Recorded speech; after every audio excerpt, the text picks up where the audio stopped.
ক্রিকেটের নতুন মোড়, লখনৌ সুপার জায়ান্টের দুর্দান্ত জয়।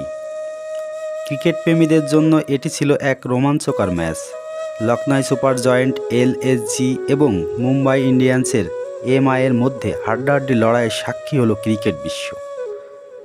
হার্দিক পান্ডিয়া তার প্রথম টি-20 ফাইনাল খেলার স্বপ্ন দেখেছিলেন। 16 বলে 28 রানের ছোট কিন্তু কার্যকারী ইনিংস খেলেও শেষ পর্যন্ত ম্যাচের রাশ ধরে রাখতে ব্যর্থ হন। মুম্বাই ইন্ডিয়ান্সের জন্য এটি ছিল টানা তৃতীয় পরাজয়, যা তাদের টেবিলের নিচের দিকে ঠেলে দিয়েছে। অন্যদিকে লখনৌ সুপার জায়ান্ট তাদের অসাধারণ পারফরম্যান্সের মাধ্যমে 203 রানের বিশাল লক্ষ্য ছুঁয়ে ফেলেছে। ইয়দেব মার্শ ও আইডেন মাকরাম মিলেও দলকে দুর্দান্ত এক জয়ের পথে এগিয়ে নেন। ম্যাচের শেষে লখনৌ শিবিরের আনন্দের বন্যা, নখ কামড়ানোর উত্তেজনার পর এই জয় যেন এক স্বস্তির নিঃশ্বাস। দলীয় প্রচেষ্টা ও দুর্দান্ত পরিকল্পনার ফলেই তাদের মাঠের আধিপত্য দেখাতে সক্ষম হয়েছে। ক্রিকেট বিশ্বের এই ম্যাচ নিয়ে চলছে নতুন তুমুল আলোচনা। লখনৌ সুপার জায়ান্ট কি এবার নতুন চ্যাম্পিয়ন হতে পারবে?